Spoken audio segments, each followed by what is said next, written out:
When American pilots first met the Japanese Zero in early 1942, they returned from the skies shaken and speechless, describing an enemy aircraft that seemed to defy physics itself. The Mitsubishi A6M-0 could turn tighter, climb faster, and dance around anything America could send aloft.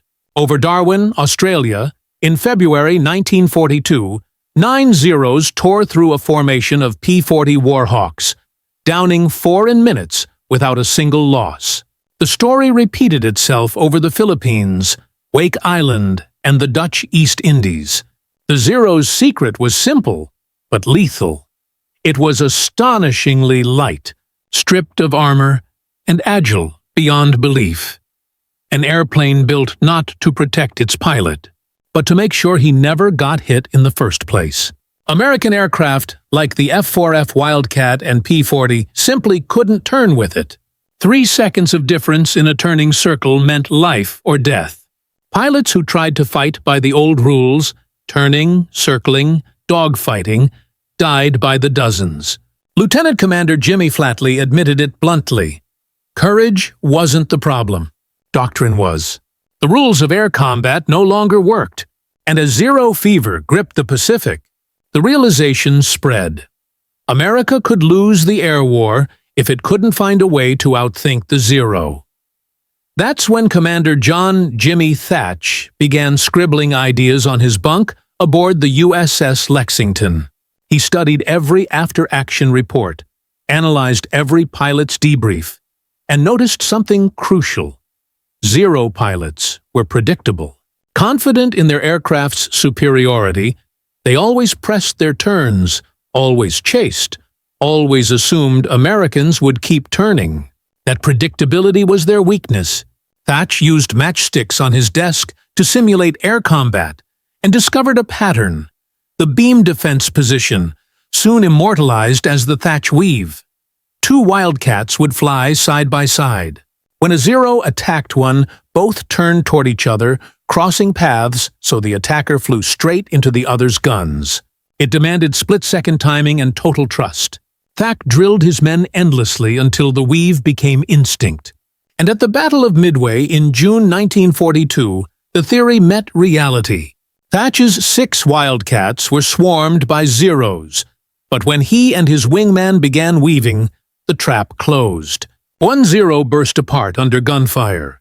Another fled. In seconds, the impossible became possible. The Weave spread through the fleet overnight, restoring faith that the Zero could be beaten. But Thach's maneuver was only half the answer. The other half came from pilots like Major John L. Smith and Marine ace Joe Foss, who realized that survival meant rejecting the very idea of a fair fight. They preached a new mantra. Altitude is life. Speed is life. Turning is death. Instead of circling with Zeros, Americans began fighting vertically, diving from high altitude in blinding attacks, firing in quick bursts, and zooming back skyward before the Japanese could react. These energy-fighting tactics, boom and zoom, turned physics into a weapon. The heavier Wildcats and P-47 Thunderbolts could dive faster than the fragile Zeros without tearing apart. Each attack was a lightning strike. If it missed, the pilot climbed again, trading speed for altitude, ready to dive once more. Patience, not bravado, became the mark of a killer. Then came the wildest discovery of all, the throttle-down Overshoot. In April 1943, Ensign James Sweat, chased by a Zero with no escape left, chopped his throttle to idle. His Wildcat slowed so suddenly that the Zero overshot, sliding helplessly into his gun sight. Sweat fired, and the hunter became the hunted.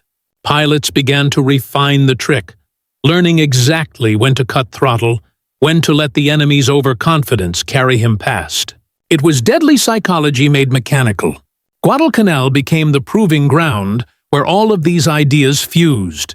The muddy strip at Henderson Field saw 6 months of daily combat, where tactics were tested in fire. American kill ratios climbed from desperate losses to 3 and 4 to 1 victories, not because of new planes, but because pilots stopped fighting the way the Zero wanted them to. By late 1942, Japanese pilots realized their easy days were over. The Zero's turning supremacy no longer guaranteed victory. Thach Weave, Smith's energy fighting, and Sweat's throttle trick turned every encounter into a mind game. At the Naval Air Station Jacksonville in 1943, Thach himself rewrote America's fighter training manuals, institutionalizing what the Pacific veterans had learned in blood. New pilots were taught physics before dogfighting, energy management before aerobatics. They learned that altitude was potential energy, speed was kinetic energy, and together they formed life itself. Training squadrons drilled the weave until pilots could execute it half asleep, practiced throttle-down overshoots until terror became reflex, and learned that teamwork and geometry could triumph where brute maneuvering could not. By the end of 1943, the transformation was complete. America's kill ratios soared above 5-to-1. Pilots who once feared the Zero now hunted it. Japan's best aviators were dead, their replacements undertrained and outmatched. The Zero hadn't changed, but the minds facing it had. The throttle had become a weapon, altitude had become armor, and the Americans had turned defeat into doctrine, proving that in air combat, as in war itself, innovation, discipline, and adaptability could rewrite the laws of survival.